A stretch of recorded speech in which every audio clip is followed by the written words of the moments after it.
काम कर दिया ना आपके बीच में एक है महाभारत का विरहा का प्रसंग है कलयुग का आगमन। कलयुग जब संसार में आया तो अपन रंग बाबूजी कलयुग में दिखा रहा है। छोड़ जाओ भैया चल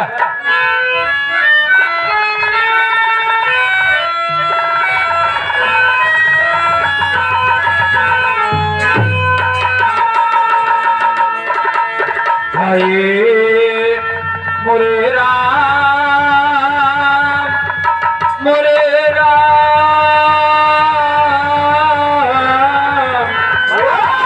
हे भोले जोगिया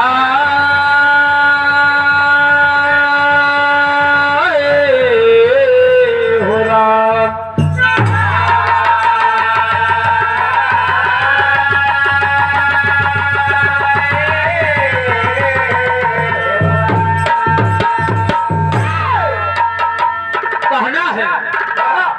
कि महाभारत के खत्म लड़ाई, महाभारत की लड़ाई खत्म हो गई दोस्त।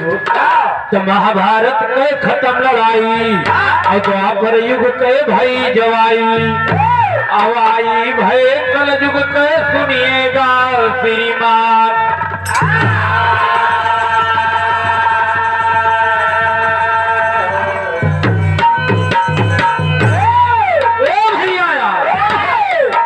संसार में जब कलयुग का आगमन हुआ तो द्वापर 1 साल बाकी रहा तबे कलयुग आया। अब आया कैसे? एक लाइन गीत बा, एक गीत के दादा राम कैलाश यादव बड़ा मठार के गावे। अरे एक बात मोरी सजनी, अरे एक बात मोरी सजनी गठियाला चुनरिया में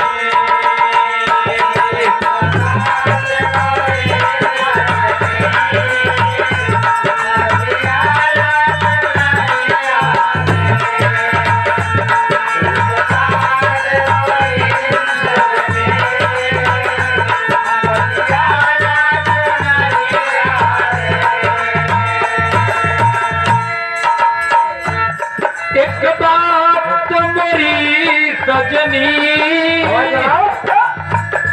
गठियाला चुनरिया में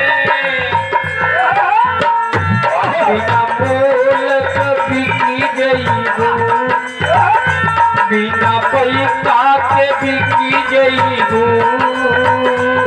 माया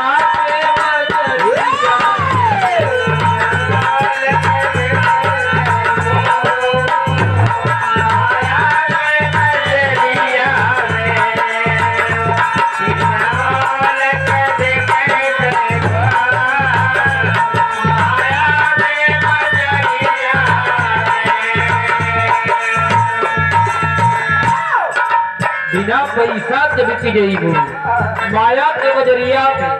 दादा राम कैलाश यादव जो बात कह गए संसार में न कुछ साथ आया है मेरे दोस्त न कुछ जाएगा, यही भाव में कहना है।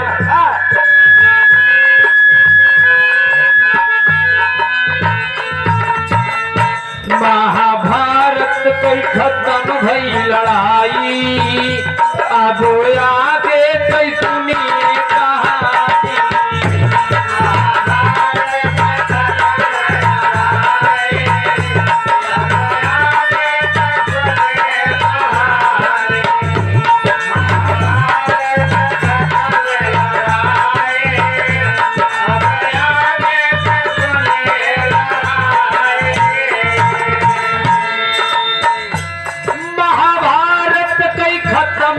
लड़ाई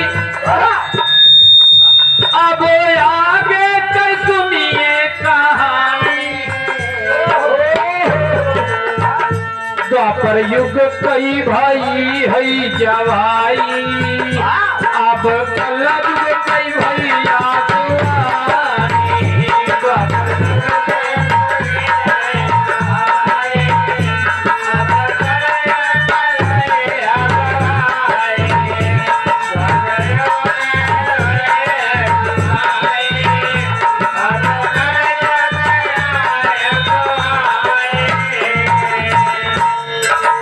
मेरे दोस्त, द्वापर युग की 1 साल बाकी था, तब कलयुग आया, अपना रंग दिखाया। भैया हो, एक कलयुग सबही के कपारे चढ़ के बोला था, तेरी के लाइन में कहना था वो भैया।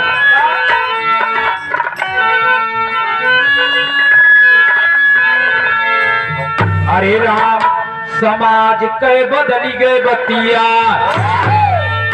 समाज के बदली गए बतिया, समाज के बदली गए बतिया।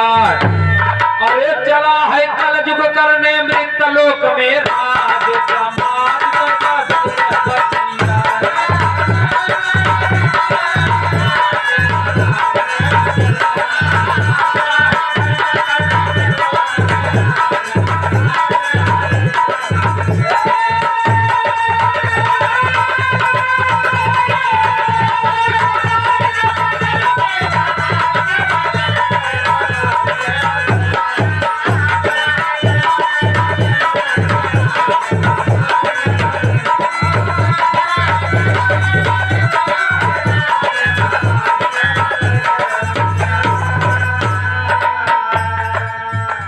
चला है कलयुग करने मृत लोक में राज, समाज के बदल के बतिया। भैया हो, एक लाइन तर्ज बा, एक का हमार बिरादरी का वक्त रहे। अहिरुआ पहले बिरादरी के हिसाब से गाना अलग अलग रहा, अब तो सब एकदम हो गया ना, मिक्सचर हो गया। अहिर बिरादरी गावे कहला गए मासावाया सार भर गया नदिया और नार भैया रातो जिम्मा गाल भैया नंद है मीरा नार।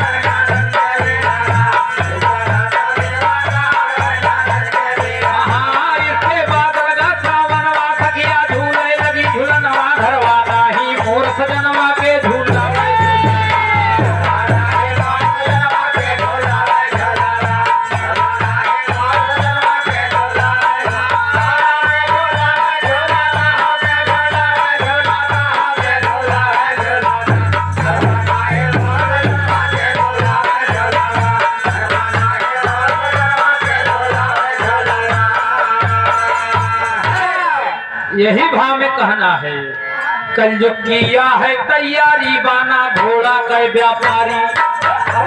कलयुग जब तैयारी किया तो 4 घोड़ा को बछड़ा लेके चला था। कलयुग किया है तैयारी बाना घोड़ा का व्यापारी, चला हसीना पुरवारी हूँ कार भारी के।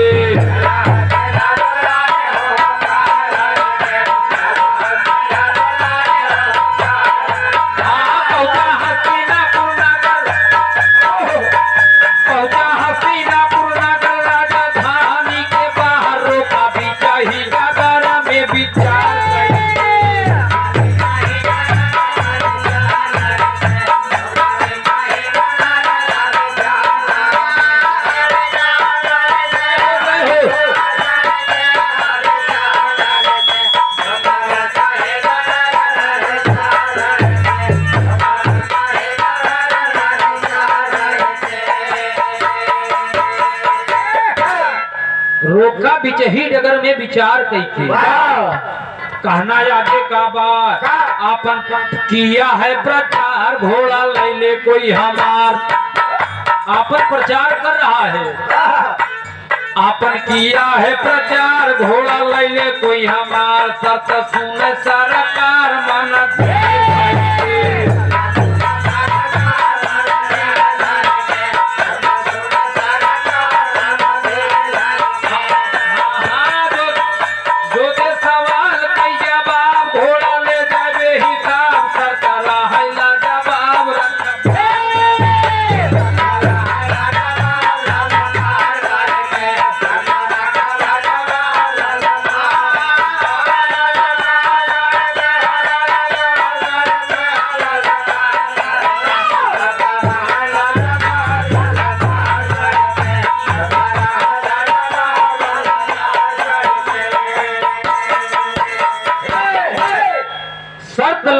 रखा ला जवाब ललकार कई के कहा जी हमरे सवाल का जवाब दे दे 4 ठीक घोड़ा ले जाए और फिर वो 5 साल 1 साल तो बचता है हम 5 साल और होकर राज बढ़ाई देते भैया हो शर्त रख दिया कि जो जवाब दे देगा घोड़ा दे दे 5 साल राज अवर करे ए भैया एक खे दूत महाभारत अर्जुन खत्म भवा राज सिंहासन पर बैठा है युधिष्ठिर महाराज पूरा परिवार पूरा समाज बड़ा प्यार से चल रहा है एक खी दूत जाई के खे बात बतावत बा कहे महाराज खी व्यापारी आएगा और व्यापारी कहत बा कि जे हमारे सवाल का जवाब दे दे ओके 4 ठीक घोड़ा देबे 5 साल होकर राज और बढ़ाई दे अर्जुन कहन जाओ उनके बताई दे महाभारत में इतना बड़ा बड़ा जौन है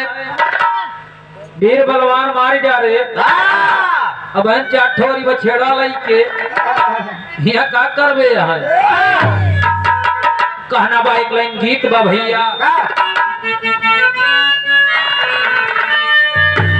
अरे तरे नरियरवा कबारी अरे तरे नरियरवा कबारी ऊपर चाम के ना लगाया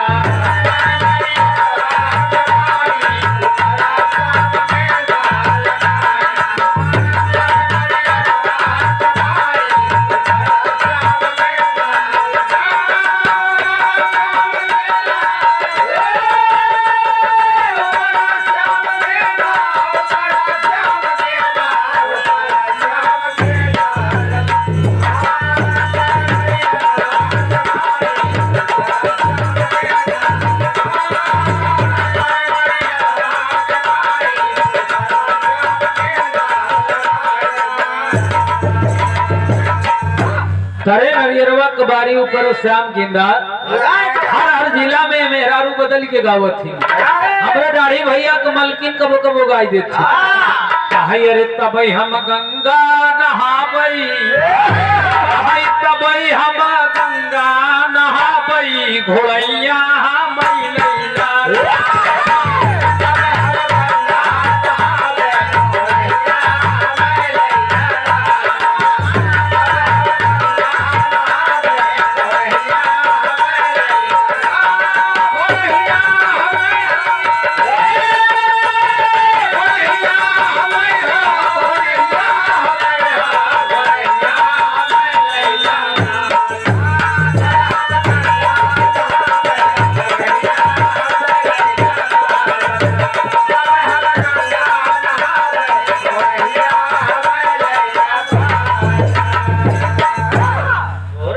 का गावा थी हमारे मलकिन ना पूछा तब भी ठीक बा भैया बता दिया हमारे मलकिन का कहते हैं अरे हम तो हई बीए पास हो कृपा शंकर महाराज कहा अरे हम तो हई बीए पास हो बलमा बीरा गवैया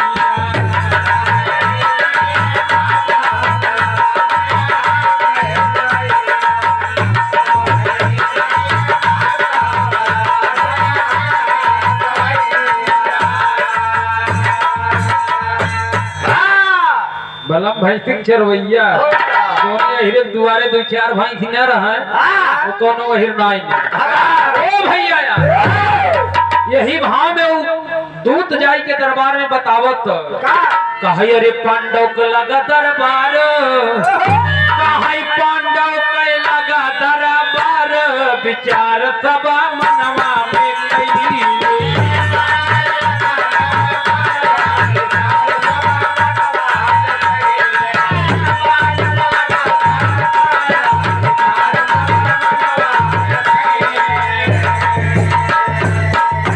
विचार चल रहा है युधिष्ठिर महाराज अपने परिवार को संबोधन कर रहे हैं कहत का है कहा अरे तन में एक दूत अरे सभा बीच आया घोड़ा का व्यापारी वाली बतिया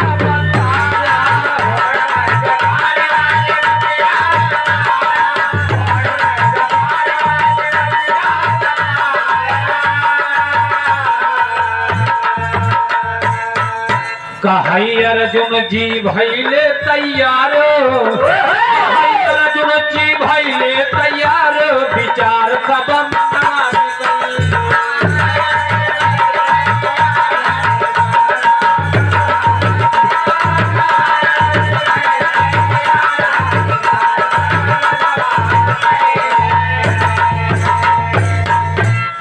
पहला अर्जुन कहन के हम जात है देखी व्यापारी कौन सवाल पूछत, एकरे सवाल का जवाब देव जा हम जाई के। और एका नहीं जानत है कलयुग आओ, अपन जाठवर घोड़ा ले बैठा बा।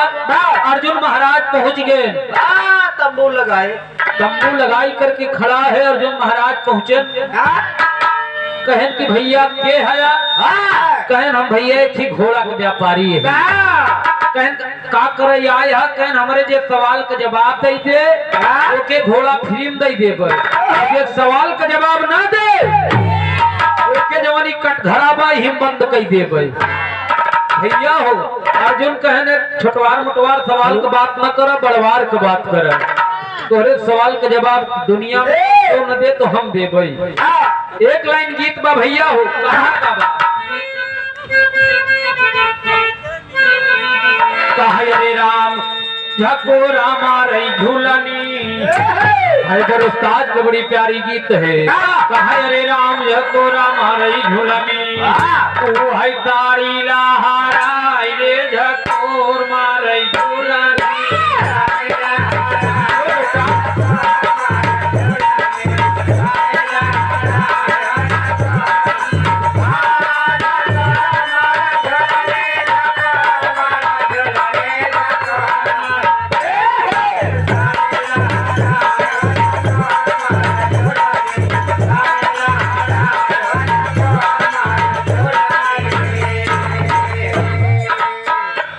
अर्जुन महाराज के व्यापारी कहत बा ही घोड़ा पर बैठा, घोड़ा ही कुरूप कहती जाए, जवन देखा वही के आय के उत्तर बताई देवे। घोड़ा दे देव नहीं कटघरा में बंद कह देवे। कहना का बा अर्जुन महाराज बैठे घोड़ा पर कुरूप कहती जाते, देखत बा है का है पियई महातारी, महतारी पियई महतारी अपने बेटी आई के दूधावा।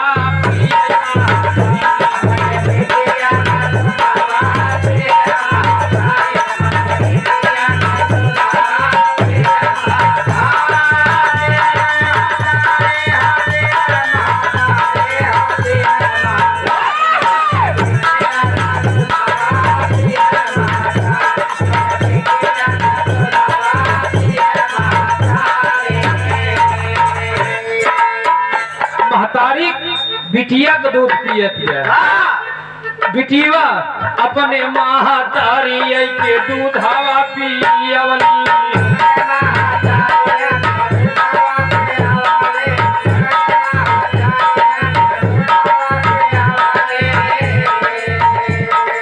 नारायण बेवारा साथे बिटिया पैदा भैली,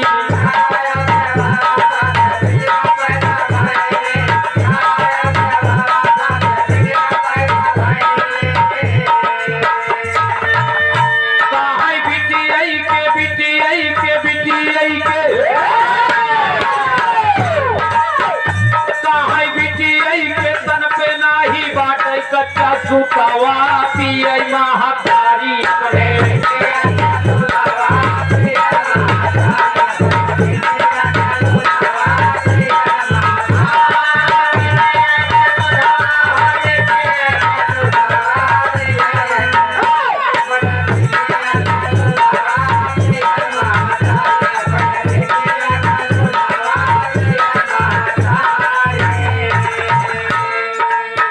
महतारी अपने बिटिया को दूध पियती बा। अर्जुन महाराज देखें घोड़ा, फिर बैठे घोड़ा उड़ा चला आए व्यापारी के पास। व्यापारी पूछा महाराज का देखा, कहे न ऐसा ने अचरज आज तक अपने जीवन में हम नहीं देखा। नहीं देखा। कहीं के व्यापारी कहत भाई कर सवाल का जवाब अर्जुन महाराज कहन हमरे बस कर कहे नहीं कटघरम चला। इसका मतलब क्या हुआ? एक मतलब का भर नहीं बताए पाए अर्जुन कटघरम बंद कर दिया। थोड़ी देर नहीं घंटा 2 घंटा 4 घंटा बीत गया। भीम सोचा था अबे भैया गए ना आए नहीं बात का यार काहे नहीं आए भैया। भीम चलत है न भीम कान्हे पर गदा धई के आई के व्यापारी के पास जब अर्जुन को देखें कटघरा में वह गदा उठाए ना अपन अरे व्यापारी की तरह है गदा उठाई के चभक देव न ये धरती में हल जावे। व्यापारी कहीं गरमा ना गरमा जी पहले हमार बात सुना। एक लाइन गीत बा भैया हम बतावत थे वह लाइन बा चला बजाई दे। एक ही गाना बड़ा बढ़िया निकल रहा रे छछुंदरी के सिर पे न सोहई चमेली सब छुंदर के सिर पे न सोहई चमेली। कहा राजा भूत कहा गंगू तेरी कहा राजा भूत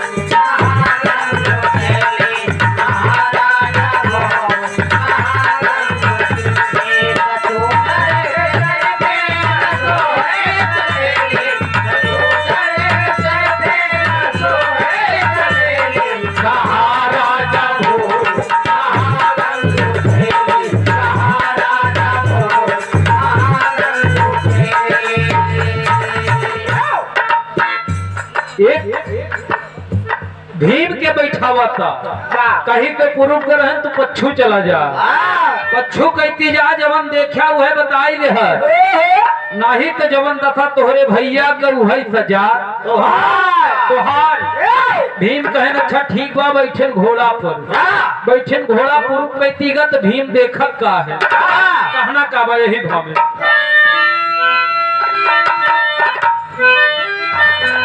एक किसान अपन खेत रखावे। एक किसान अपन खेत रखावे खेत के यारी यारी काटा रखावे।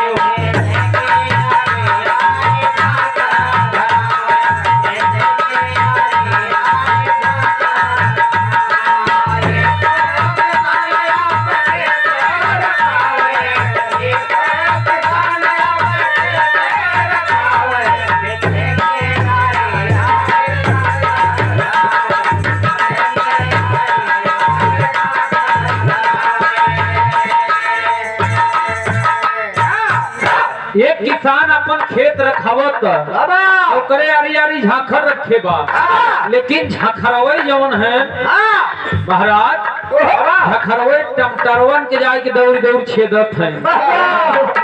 भीम देखत है कहन कहो ई सुरक्षा बरे लगाए बा अबे सारे जाए के छेदत है टमटरवा के। घोड़ा जल्दियान वक्त बैठे घोड़ा पर आये व्यापारी के पास। व्यापारी पूछा का देखा कहन महाराज हम यही देखा जे रखावत रहन है अपने खेते के आरी आरी झांखर रखे बा लेकिन वही झखरवा जाय के टमाटरे माँ भाटा माँ जाय के छेद देत है। कहने का मतलब का भा कहने का मतलब हमारे समझ में नहीं आवता। व्यापारी कही जौने कटघरा मर्जू रहा वही कटघरा में तो हो चला बंद कर दिया। बंद करके फिर इंतजार करत बा। 1 घंटा बीता 2 घंटा 4 घंटा जब बीता अर्जुन बंद है भीमो बंद है नकुल सोचा थे न भाई गए लौटे ना ही बात का आया। एक लाइन गीत बा भैया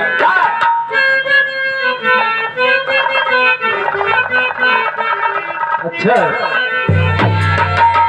ये बड़ी मौके का गीत बजावत थे कहरे एक पे बढ़ के कहरे एक पे बढ़ के एक देखा ली भैया कसम से माल तोहरे ससुराल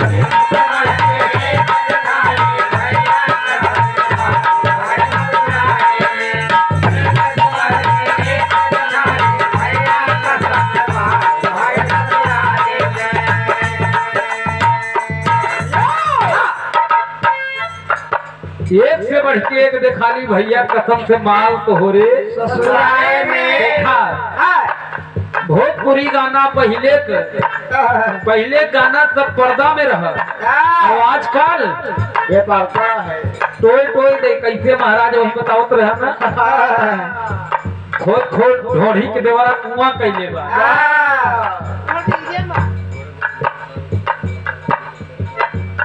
और पुराने जमाना का गाना है एक बदलत है पहले भोजपुरी जाना था पहले भोजपुरी निर्गुण सगुण दोनों मिक्स रहा है एक का गाँव है अरे चला ना उतान चला ना अरे चला ना उतान गोरिया खुल्लम खुल्ला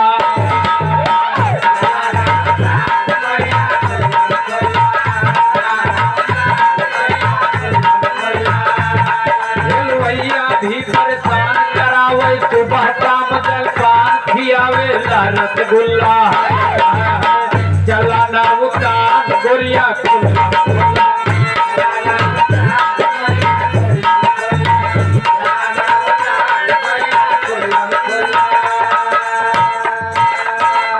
पहले गाना हिलवैया भी परेशान हिलवाई भैया जो मालिक परिवार का होता है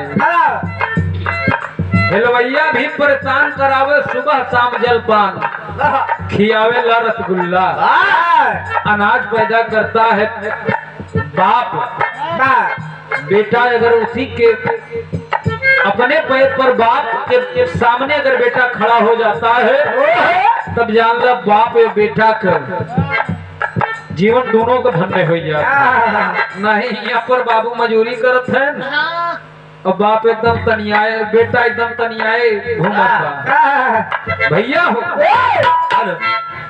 यही भाव में कहना का बा अर्जुन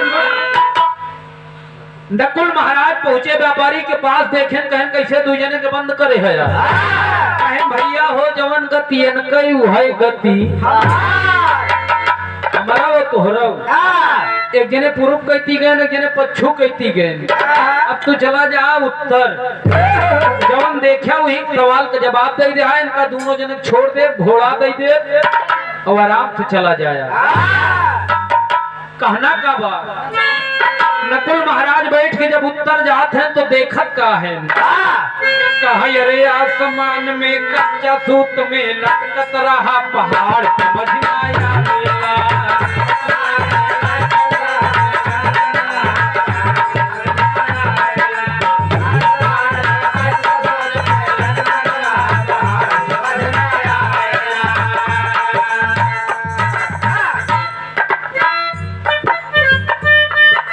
कहना बा नकुल जी देखई का है बांध कच्चा सूता हवा लटक पहाड़ में नकुल जी देखे का है बांध कच्चा सूता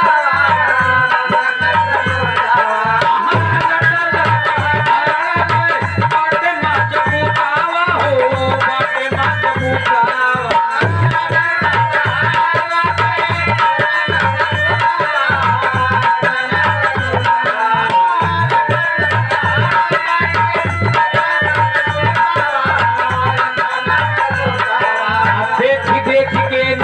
देखा खींचे लगे पछाड़ समझ ना आया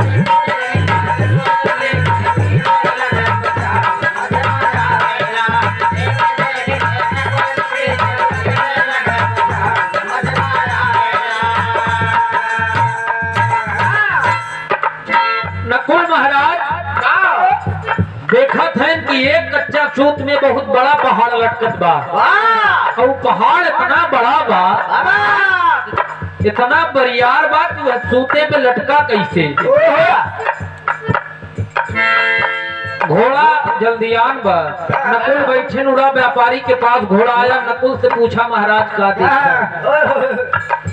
कहन प्रभु हम देखे कि एक थोड़े कच्चा सूत में बहुत बड़ा पहाड़। कहन एक मतलब कहन अब एक मतलब तो हमारे समझ में नहीं बा। कहन चला जहाँ अर्जुन भीम वहीं तो हूँ चला। नकुल को बंद कर दिया। जब सहदेव का नंबर लगा 4-5 घंटा बाद जब तीनों जने नहीं जाते हैं तो सहदेव चल दिया और चल रहे मास्टर साहब एक लाइन गीत का बा। कहना का बा मास्टर साहब दादा राम कला सदो यह गीत के बड़ा मठार के गाँव है। दुल्हने के दुल्हा कलकत्ता में रहा मिल में। कौने मिल में रहा जानत है?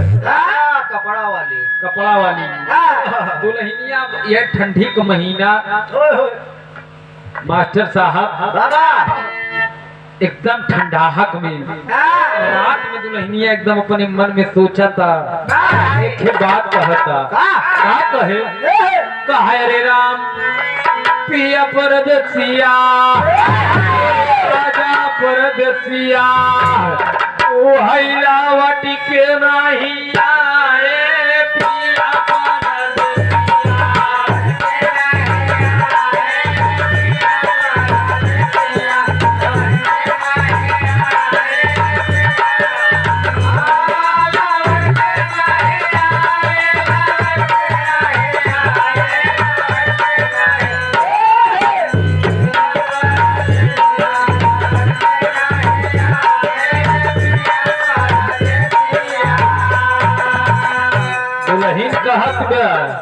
बहुत इज्जत महकई के पिया के बोलाए।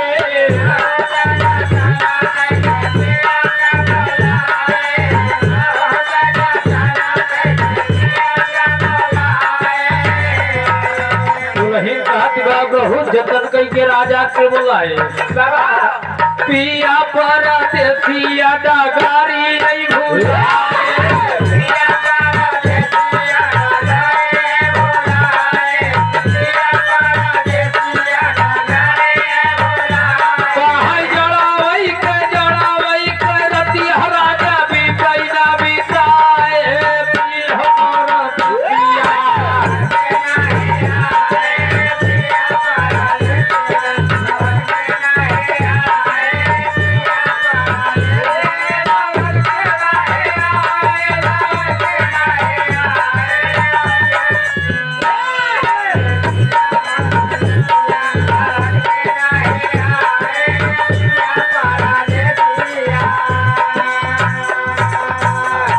यही भाव में कहना का बा मास्टर साहब। सहदेव जब गए व्यापारी पूछा था कैसे महाराज तू के है? कहन हम सहदेव है। कहन इनका तीनों जने का बंद काहे करे है? कहन अब की तोहरे नंबर। कहन के तो पूरब पश्चिम उत्तर होइए तू दक्षिण चला जा। जब सहदेव बैठा थे घोड़ा पर, जब घोड़ा दक्षिण हो रही जाता देखी बात का देखत है। कहना बात एक यही भाव में कहना का बात। एक कुआं का पानी चारा कुआं भरेला।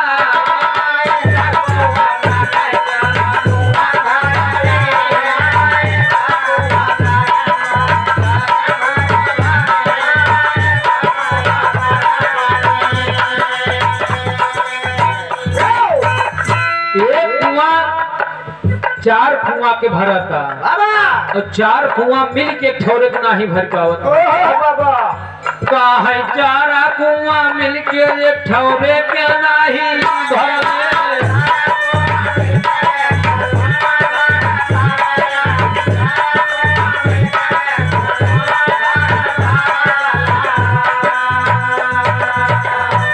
भैया चार कुआं मिल के एक कुआं के नहीं भरी पावत है और एक कुआं मिल के एक कुआं 4 कुआं के भर देता और 4 कुआं नहीं भरी पावत थे एक छोरे के। जब एक ही उबाल मारे तो चारों भर जाए। जब चारों उबाल मारे ना तो जो ने कोवा बाऊ अधियाए देख के सहदेव एकदम आश्चर्यचकित तो हुई पगलाइए। कहे महाराज ही का हो तुम्हारा दिमाग नहीं काम किया। सहदेव लौट के आए व्यापारी के पास। व्यापारी कहे काल देखा। कहे महाराज एक कुआं 4 कुआं के भरे चारों जब उबले तो एक छोरे के नहीं भर पाओ थे। कहने के मतलब हम ना बताए पाऊ। व्यापारी कहा चला ही में 4 जने अर्जुन भीम नकुल सहदेव 4 जने बंद हुई गए। लास्ट में नंबर युधिष्ठिर का लगा। युधिष्ठिर महाराज कहन कि चारों जने गा हैं कुछ गड़बड़ बात। अब है गीत के लाइन बा भैया हो कहना का बा हम बतावत थई। कहा यार चीनी मारा श्याम मेहरारू गाँव बराते में गाई दे थी मेहरारू गावो थी। अब तो बारात चली गए गाना बाजा चली गए डीजे चली गया। दिल बदतमीज दिल माने ना। हरे के जमाने में माता बहन लोग के गीत का गावे। कहा अरे जलसा हो निकला गई दुआरे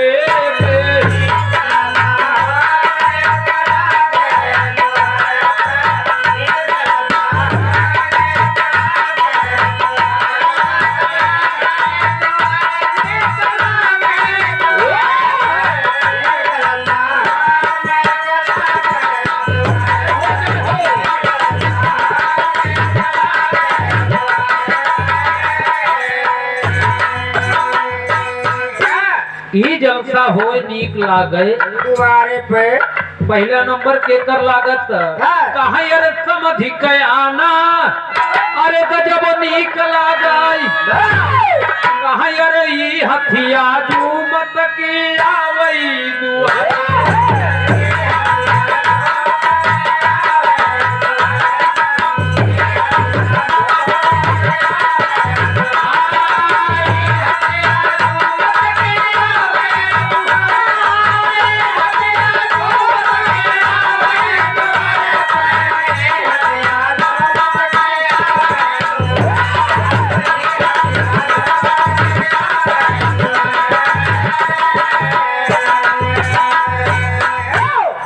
हथिया जुमत की आवे दुआरे पर समझी वही दिन हाथी हो जाते। यही मिलत का यारी व्यवस्था नहीं भय का यारी व्यवस्था नहीं भय का यार गाड़ी कम पर ये समझी यही नहीं आवत 4 बार समझी सुना के जाता समझी वही दिन हाथी है। और कई बार नंबर के कर लागत था वो कई बार ये उनके बेटवा जो बड़वार रहा था बाबा नंबर कहना का बात कहा यार जेठ जी कयाना अरे गजब नीक लागई।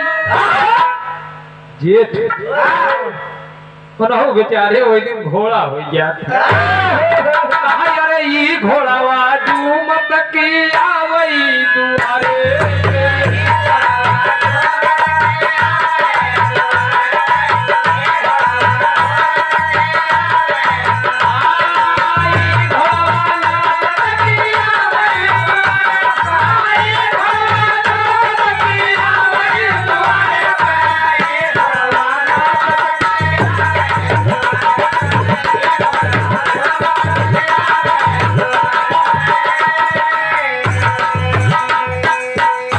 जनी का थी घोड़वा नाचत थी आवे कुछ जनी का थी घोड़वा कूदत थी आवे।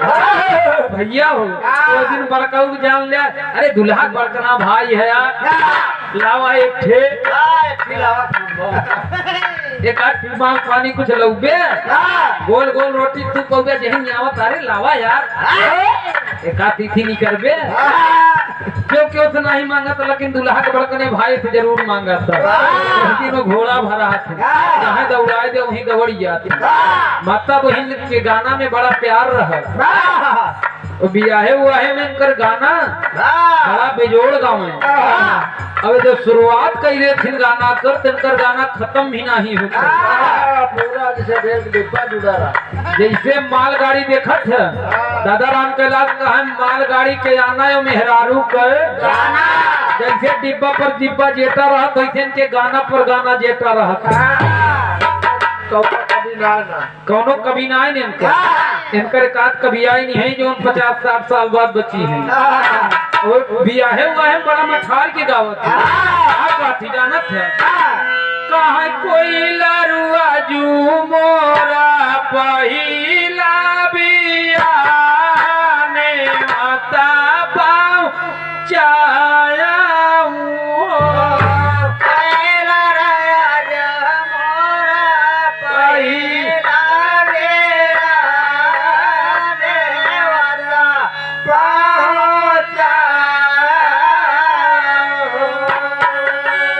क्यों बचत नहीं और जौन पहले शुरू करत थी बूढ़ा का गावत थी काहे गावाऊं माता की गावाऊं भवानी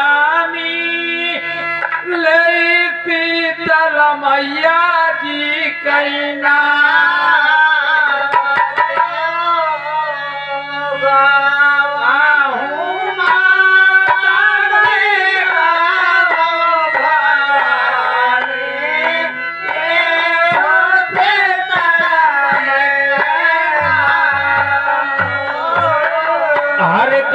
बदल बदल गावत थी भी हवा में गाय दे थी कहे बाबा साबारा ढूंढा नीरा मोहिया जागाए नहीं जागई बोलाए नहीं बोलाई हो बाबा साबारा ढूंढा नीरा मोहिया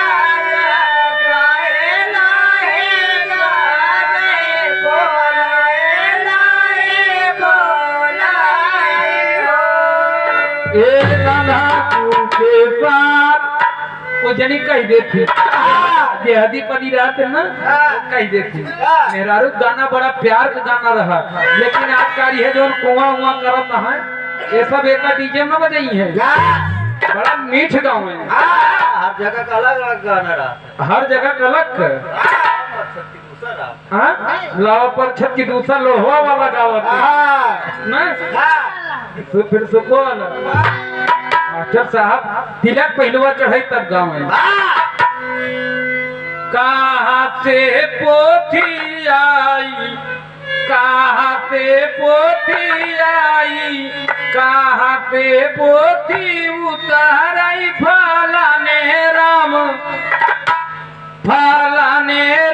दुआरे पोथी उताराई तिलक दिए बाबा न हो।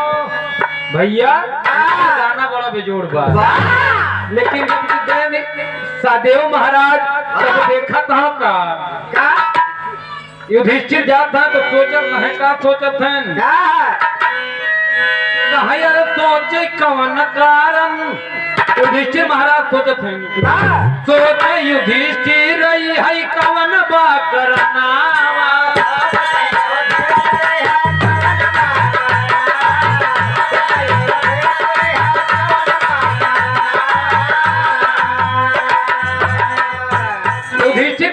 सोचत है नी कारण कौन बा जो चार भाई अब लौटे नहीं कहे हम बहुत समझाए रहे गलती मत किया एक बार गलती किया तोरन बचन के चक्कर में इतना बड़ा महाभारत हुई है। महाभारत जाना था मेहरारुआ के चक्कर में अरे लड़के पुलिस अंड मंड कई देहन महाराज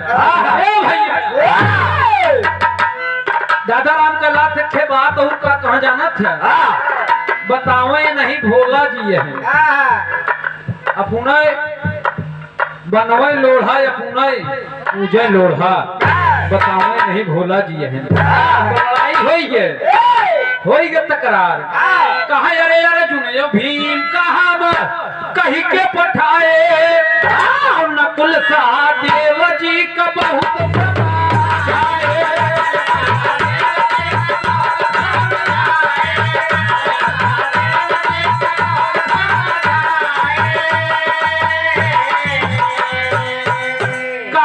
पता नाही कौन कारण लौटना बिरनावा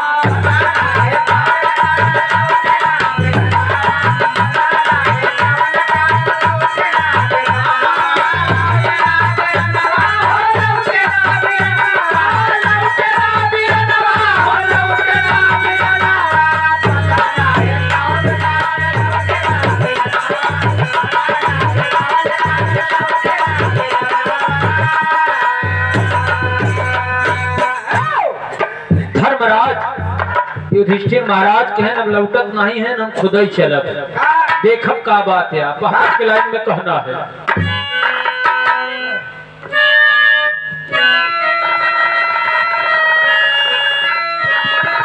धर्मराज जी सोचे कौने छनवा अपने मनावा में कौने कारण लौटे नाई बीरनवा अपने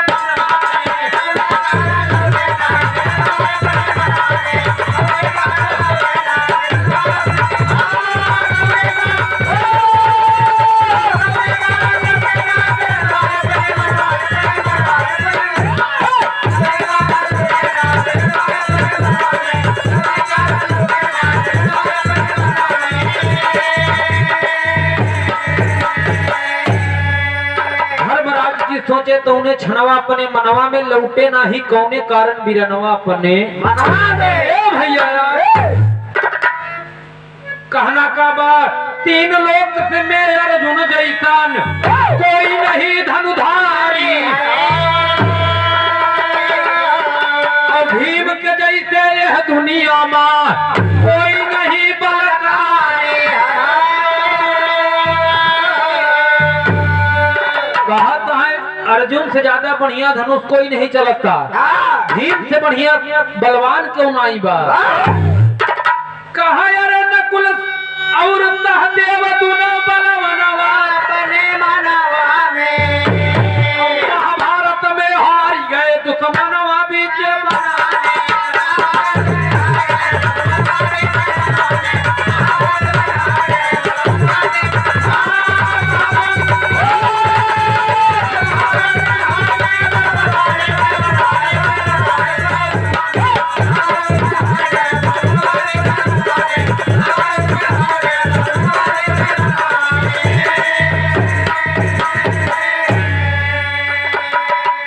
महाभारत में हार गए दुश्मनवा बीचे रनवा में कौन कहेगा कौन बताएगा युधिष्ठिर महाराज गए जब चारों जन कटघराम देखे तो कहें कुछ बात यह है अपने आप के क्यों अपने आगे समझते नहीं कुछ बात हमार बा है अल्लाह के लाइन में कहना बा वही अल्लाह बा मास्टर साहब कहना का बा अरे पहुंचे है युधिष्ठिर तब अरे व्यापारी के समन्वय भैया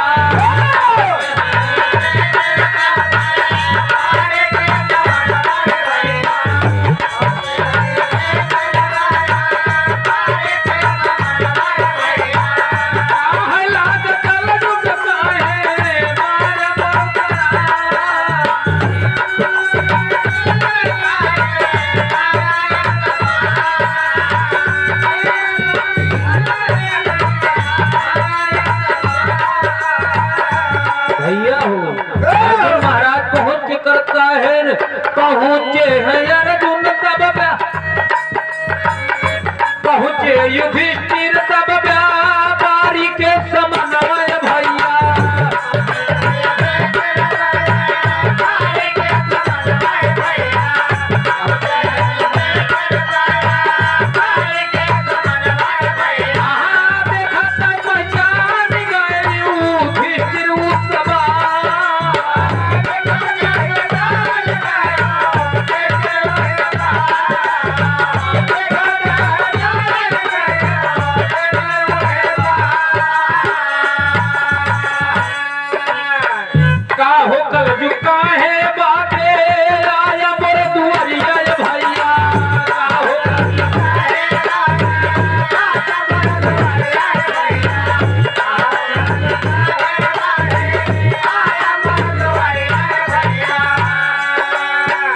एक साल बाकी आई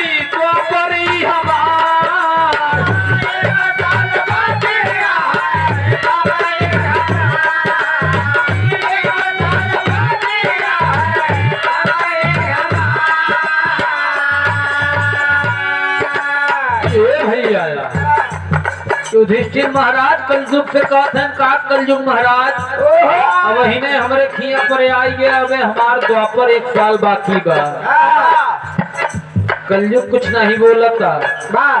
कहन महाराज आया कहे कि कही कि जब हम चढ़ब ना तो महीना 1 साल न देखब। मन कहे तब जब मन कहे तब चढ़ ले जे करे ऊपर चढ़ ले कूद के भाग गई। ए भैया यार कहना का बाप ऐसे राहे राजा जी है मार बेवनारायण भैया।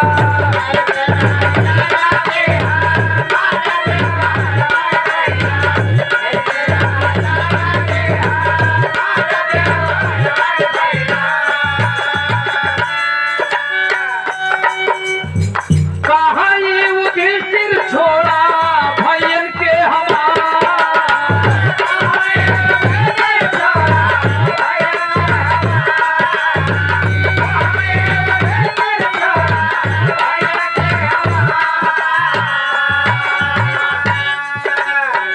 युधिष्ठिर महाराज कहते हैं हमारे भैयन को छोड़ दे। हमारे भैये कौन गलती करे हैं जो इनके बांधते हैं इनके बंद कई दे। कहन अर्जुन बड़ा धनुधारी बनत है, भीम बड़ा बलकारी बनत है, नकुल सहदेव ये सब